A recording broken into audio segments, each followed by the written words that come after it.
Behind the glamorous girl group story of Sparkle lies a treasure trove of Hollywood secrets. From a mysterious box office cover-up and Aretha Franklin's soundtrack Betrayal to a future Michael Jackson choreographer's hidden cameo and bizarre cockfighting censorship that still puzzles fans today. Fact 1. The box office mystery. When Sparkle hit theaters in 1976, entertainment industry publications quickly labeled it a disastrous box office bomb that failed to connect with audiences.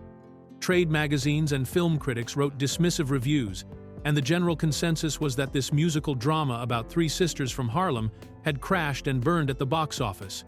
The narrative became so entrenched that for decades, film historians and cult movie enthusiasts accepted this version of events without question. But here's where things get genuinely bizarre.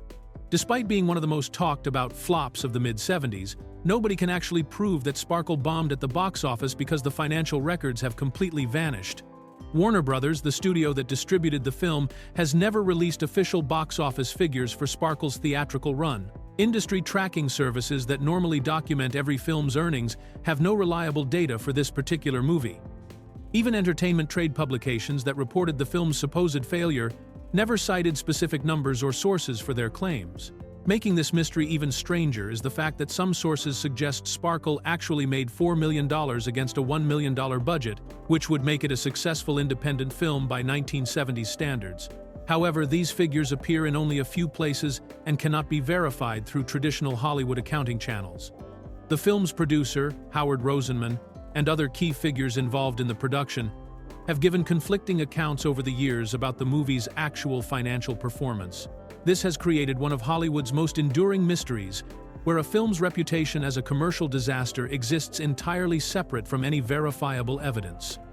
For nearly 50 years, Sparkle's true box office performance has remained as elusive as the financial records themselves, making it impossible to separate fact from fiction in this particular piece of cinema history. Fact 2. Aretha's soundtrack Betrayal. Behind the scenes of the Sparkle soundtrack lies one of the music industry's most painful family betrayals, involving two sisters whose relationship would never fully recover. When Curtis Mayfield finished writing the songs for the 1976 film, he initially had no intention of working with Aretha Franklin. Instead, he approached Carolyn Franklin, Aretha's younger sister, who was an accomplished songwriter and vocalist in her own right, but had been struggling to establish her solo career while living in her famous sister's shadow. Carolyn and Mayfield spent considerable time together discussing the project, and she was genuinely excited about the opportunity to record what would become her breakthrough album. According to Carolyn herself, as documented in David Ritz's biography of Aretha Franklin, Mayfield thought that actresses Irene Cara and Lonette McKee were excellent singers for the movie, but wanted a more experienced rhythm and blues vocalist to cut the soundtrack album. Carolyn seemed like the perfect choice, and the two began making concrete plans for the recording sessions. However, when Ruth Bowen, Aretha's manager, and Cecil Franklin, Aretha's brother, met with Atlantic Records president Ahmet Ertegun, they discovered that Curtis Mayfield was working on this project. The meeting had originally been about finding Aretha a new producer, and when Mayfield's name came up, they realized this could be exactly what Aretha needed after two commercially disappointing albums. What happened next was devastating for Carolyn. Aretha heard the songs herself and decided she wanted to record the entire soundtrack, completely cutting her sister out of the deal. Carolyn later told Ritz that this betrayal was extremely difficult to discuss, saying, "It's hard for me to talk about it now." The Sparkle soundtrack became Aretha's comeback album, earning her a #1 rhythm and blues hit with Something He Can Feel, while effectively ending Carolyn's recording career before it could truly begin. Fact 3. Future thriller choreographer's hidden role. 7 years before Michael Jackson moonwalked into pop culture history, the choreographer who would create those iconic moves was quietly working as an assistant on a low-budget musical film that most people have never heard of. Michael Peters, who would go on to choreograph two of the most famous music videos of all time, Beat It and Thriller, got his start in Hollywood working under head choreographer Lester Wilson on Sparkle in 1976. At the time, Peters was just 28 years old and building his reputation in the dance world after working with modern dance legends like Alvin Ailey and Tally Beatty throughout the 1960s and 70s. His role on Sparkle involved helping Wilson create the stylized gestures and poses for the fictional girl group Sister and the Sisters, developing the kind of synchronized choreography that would become a signature element of girl group performances for decades to come.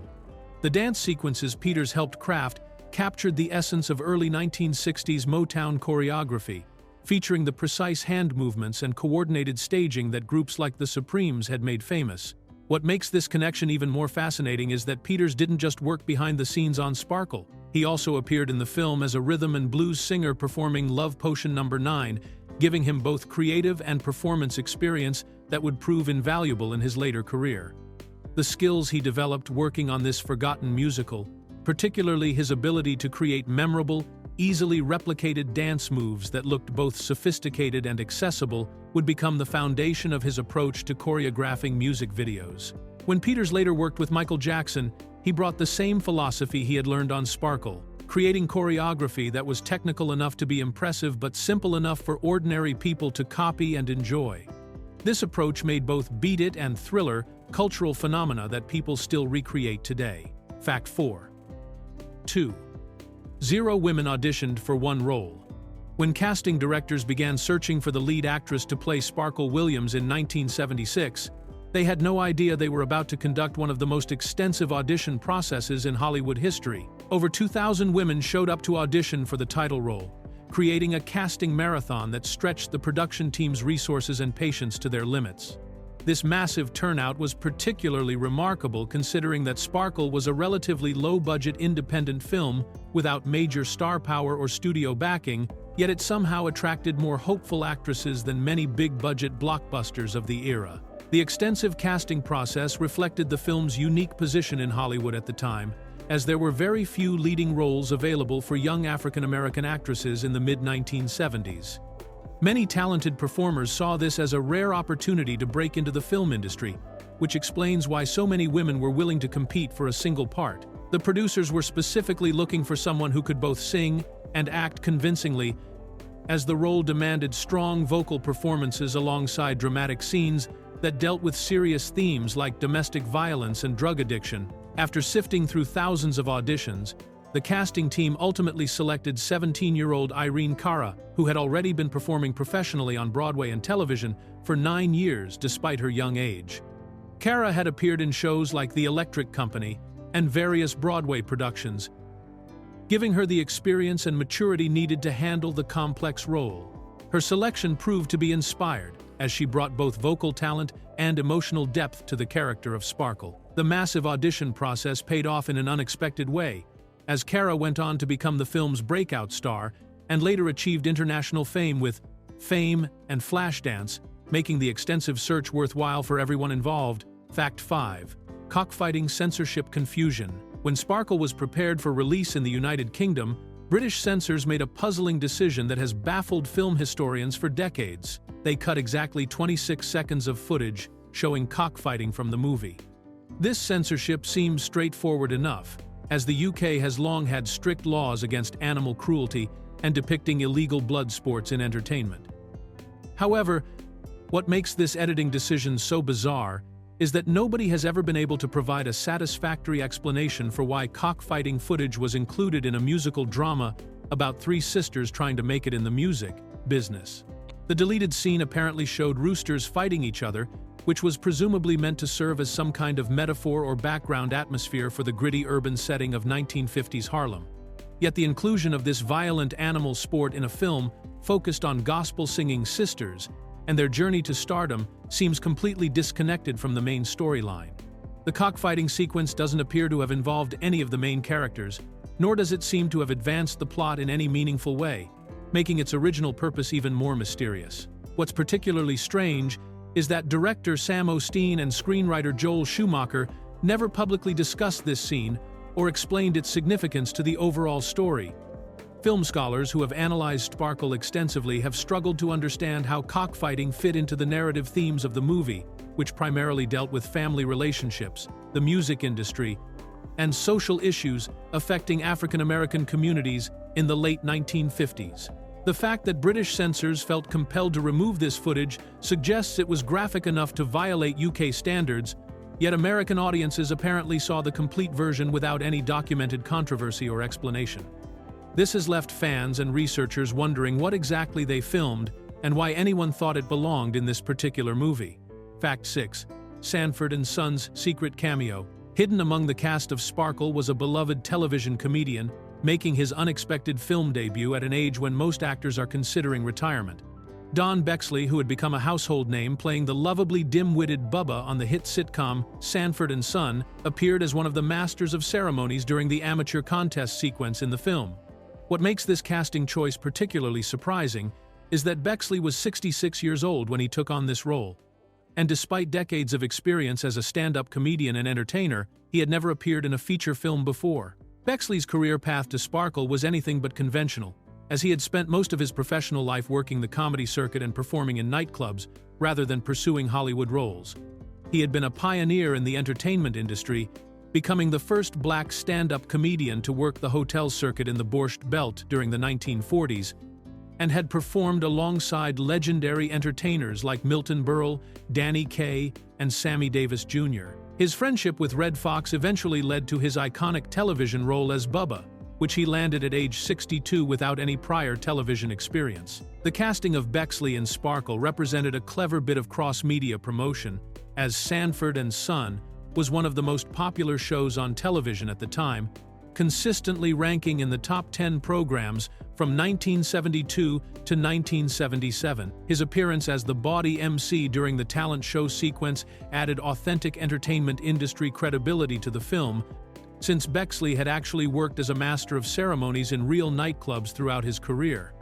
This small but memorable role showcased his natural comedic timing and stage presence, proving that his television success wasn't just a fluke, but the result of genuine entertainment skills. Fact 7. Joel Schumacher's screenwriting debut disaster.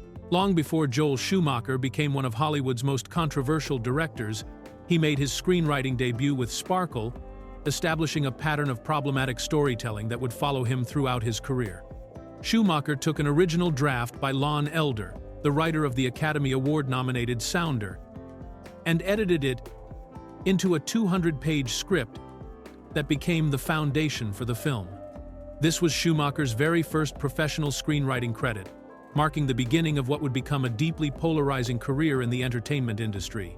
Even at this early stage, critics identified the same storytelling weaknesses that would plague Schumacher's later work as a director. The Amsterdam News Review specifically called out his screenplay as much too crowded with themes, moods, and characters that never fully developed beyond the point of mediocrity.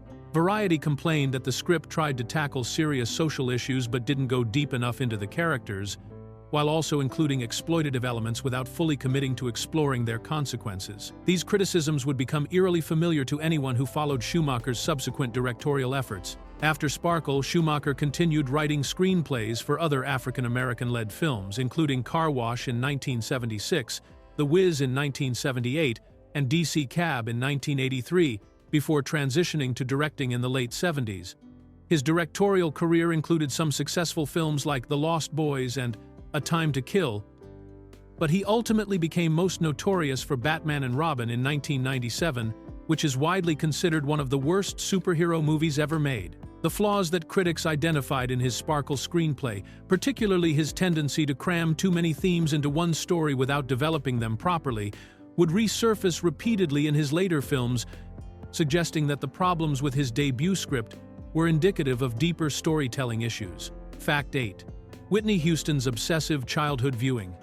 When Whitney Houston was just a teenager, she developed an intense fascination with Sparkle that went far beyond typical movie appreciation, watching the film every single day for an entire week at her local movie theater. This extraordinary level of dedication to one movie was unusual even by the standards of devoted film fans, but for Houston, the story of three sisters pursuing their musical dreams clearly struck a deeply personal chord that would influence the rest of her life and career. Houston's obsession with the film makes perfect sense when you consider her own background as a young woman growing up in a musical family, with her mother Cissy Houston being an accomplished gospel and soul singer who had worked with artists like Aretha Franklin and Elvis Presley. The story of the Williams sisters in Sparkle, struggling to balance family loyalty with individual ambition while navigating the dangerous waters of the music industry, likely resonated with Houston's own experiences and aspirations, as she watched her mother's career and began developing her own musical talents. This teenage obsession remained with Houston throughout her entire career, and according to Howard Rosenman, one of the original producers, Sparkle was officially Whitney Houston's favorite movie. Around 2000, Houston acquired the remake rights to the film and began developing plans for a new version that would update the story for modern audiences. Her original plan was to cast the late rhythm and blues artist Aaliyah as the title character, but after Aaliyah's tragic death in 2001, the project was delayed for over a decade. Houston finally brought her vision to life in 2012, serving as both producer and star of the remake, where she played the mother of the three sisters. Tragically, this film became Houston's final movie role, as she died in February 2012, just months after completing filming, making her teenage obsession with the original a poignant full-circle moment in her career. Fact 9. The Supremes Connection Paradox. In one of entertainment history's most peculiar coincidences, Sparkle hit movie theaters in 1976, just 5 years before another Supremes-inspired story called Dreamgirls premiered on Broadway in 1981. Both productions drew heavily from the real-life story of Diana Ross and the Supremes, featuring similar plot elements about three African-American women forming a singing group, achieving fame, and dealing with the personal costs of success. However, despite Dreamgirls becoming the more famous and critically acclaimed production, Sparkle actually came first and may have directly influenced the creation of the Broadway musical. The timing creates a fascinating paradox in entertainment history, as most people today are far more familiar with Dreamgirls than with Sparkle, even though the film preceded the musical by half a decade. Dreamgirls went on to win 6 Tony Awards, ran for over 1,500 performances on Broadway, and was eventually adapted into an Academy Award. Winning film in 2006 starring Beyoncé, Jennifer Hudson, and Jamie Foxx.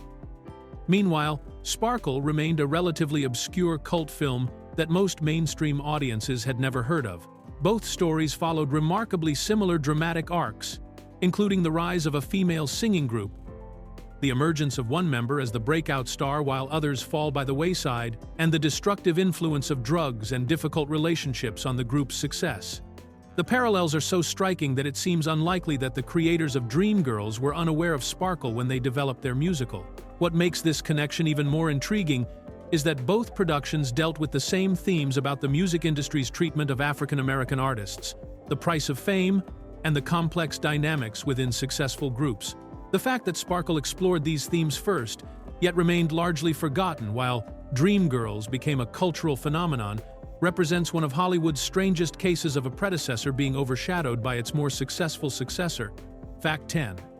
Curtis Mayfield's anachronistic music. One of the most glaring inconsistencies in Sparkle involves Curtis Mayfield's musical score, which created a bizarre time travel effect that critics immediately noticed and couldn't ignore. The film was set in late 1950s Harlem, a time when popular African-American music consisted primarily of early rhythm and blues, doo-wop, and gospel sounds that were quite different from what audiences heard in the movie. Instead of creating period-appropriate music, Mayfield composed songs that were distinctly rooted in 1970s soul, funk, and social consciousness movements that wouldn't emerge for another decade. Gene Siskel of the Chicago Tribune specifically pointed out this anachronism in his review, noting that while the music was excellent, but not of the period, it created a confusing disconnect between the film's supposed time setting and its actual musical content. Siskel also observed that the film's social protest theme is 10 years ahead of its time, referring to the way the songs addressed issues of black power, social justice, and political consciousness that weren't part of mainstream African-American popular music until the late 1960s and early 70s. This temporal mismatch wasn't accidental but rather reflected Mayfield's artistic approach and the era in which the film was actually made. As one of the leading figures in socially conscious soul music, Mayfield had built his reputation on songs that addressed civil rights, urban poverty, and black pride, themes that were central to his 1970s work on soundtracks like Superfly. When he composed the Sparkle soundtrack, he naturally incorporated the musical styles and lyrical concerns that defined his contemporary artistic vision. The result was a soundtrack that sounded like Curtis Mayfield in 1976, rather than what a fictional girl group might have performed in 1958 creating an interesting but historically inaccurate musical experience that prioritized artistic quality over period authenticity. Fact 11. En Vogue's Red Gown Recreation. 16 years after Sparkle disappeared from theaters and became a forgotten cult film, the rhythm and blues group En Vogue single-handedly brought it back into popular culture with one of the most memorable music videos of the early 1990s. When En Vogue decided to cover Curtis Mayfield's Something He Can Feel for their 1992 album Funky Divas, they didn't just record a new version of the song but created an elaborate visual tribute that recreated one of Sparkle's most iconic scenes. The music video, directed by Stefan Wernitzer, featured all four members of En Vogue, Dawn Robinson, Terry Ellis, Cindy Herron, and Maxine Jones, dressed in stunning red evening gowns that directly paid homage to the outfits worn by the fictional group Sister and the Sisters in the original film. The video showed En Vogue performing for an audience of increasingly mesmerized men in a nightclub setting, with the women standing on a stage in front of a blue curtain while wearing the long red dresses and matching black gloves that had become synonymous with the Sparkle aesthetic. This visual recreation was particularly significant because it introduced an entirely new generation to the imagery and style of the original film, many of whom had never heard of Sparkle before seeing the En Vogue video. The cover version became a major hit, reaching number 6 on the Billboard Hot 100 and becoming En Vogue's 5th #1 rhythm and blues single, which meant that millions of people were exposed to the Sparkle connection through MTV and other music video channels. The video's success helped spark a renewed interest in the original film among African-American audiences, contributing to Sparkle's transformation from an obscure box office disappointment into a genuine cult classic that would eventually inspire Whitney Houston's remake 20 years later. Fact 12. Lonette McKee's vanishing film debut. When Lonette McKee made her feature film debut playing Sister Williams in Sparkle, critics and audiences immediately recognized that they were witnessing the emergence of a major new talent in Hollywood. McKee's performance as the troubled older sister who falls victim to drugs and an abusive relationship was so electrifying and emotionally powerful that reviewers singled her out for praise even when they criticized other aspects of the film. The Amsterdam News specifically noted that McKee had a strong screen presence that is hard to ignore, while other critics described her as mesmerizing and predicted she would become a major star. What made McKee's performance particularly remarkable was her ability to convey both the glamorous appeal that made Sister the group's initial lead singer and the vulnerability that made her susceptible to manipulation and addiction. Film scholars and fans have consistently noted that McKee brought such intensity and authenticity to her role that the movie's energy noticeably dropped whenever she wasn't on screen, suggesting that she possessed the kind of magnetic screen presence that typically launches major careers. Despite this overwhelming critical acclaim and the obvious star quality she displayed in her debut performance, McKee's subsequent career never reached the heights that everyone expected. While she went on to appear in notable films like Francis Ford Coppola's The Cotton Club and Gardens of Stone, as well as Spike Lee's Jungle Fever, and played Malcolm X's mother in Malcolm X, she never achieved the level of mainstream stardom that her Sparkle performance seemed to promise. Industry observers have speculated about various factors that might have prevented McKee from becoming a household name, including the limited opportunities available for African-American actresses in the late 1970s and 80s, but her failure to capitalize on such a stunning debut remains one of Hollywood's most puzzling missed opportunities. Fact 13. The editor who couldn't direct. Sam Osteen came to Sparkle with one of the most impressive resumes in Hollywood, having served as the editor on some of the most celebrated films of the 1960s and early 70s, including Rosemary's Baby, Chinatown, The Graduate, and Who's Afraid of Virginia Woolf? His work behind the editing console had helped shape the pacing and dramatic impact of these classic movies, making him one of the most respected editors in the industry. When Warner Brothers executive John Calley decided that Osteen should direct Sparkle as his feature film directorial debut, it seemed like a logical progression for someone who understood the mechanics of filmmaking so intimately. However, Osteen's transition from the editing room to the director's chair proved to be a cautionary tale about how different skills in filmmaking don't necessarily translate from one role to another. Critics immediately noticed that his editorial expertise did not automatically make him an effective director, with many reviewers pointing out problems with pacing, character development, and overall storytelling that seemed surprising given his background. The film's rushed narrative structure and underdeveloped characters suggested that while Osteen knew how to fix problems in post-production, he struggled to prevent those problems from occurring during filming. Industry observers noted that editing and directing require fundamentally different skill sets, with editing being a largely solitary analytical process focused on assembling existing material, while directing demands leadership, vision, and the ability to guide performances and coordinate multiple departments simultaneously. Osteen's experience working with legendary directors like Roman Polanski, Robert Altman, and Mike Nichols had given him insight into great filmmaking, but it hadn't prepared him for the challenges of actually creating that material from scratch. After Sparkle, Osteen returned primarily to television work, suggesting that his brief experiment with feature film directing had not been successful enough to encourage further opportunities. Fact 14. The cast recording that never was. One of the most frustrating mysteries for Sparkle fans involves the soundtrack album that was released alongside the film, which featured none of the actual voices heard in the movie itself. Despite the fact that Irene Cara, Lynette McKee, and Dwan Smith all performed their own vocals in the film and delivered what many considered to be emotionally powerful and authentic performances, Curtis Mayfield made the deliberate decision to exclude their voices from the official soundtrack recording. Instead, the soundtrack album featured Aretha Franklin singing all the lead vocals over the same instrumental tracks and backing vocals that had been used in the film. According to Carolyn Franklin, as documented in David Ritz's biography of Aretha Franklin, Mayfield believed that while actresses Irene Cara and Lynette McKee were excellent singers for the movie, he wanted a more experienced rhythm and blues vocalist to record the commercial album version. This decision was apparently made for purely commercial reasons, as record executives believed that an Aretha Franklin album would sell significantly better than a soundtrack featuring relatively unknown actresses, regardless of how well they had performed in the actual film. The result was a bizarre situation where fans who loved the movie's musical performances could never actually purchase recordings of what they had heard on screen.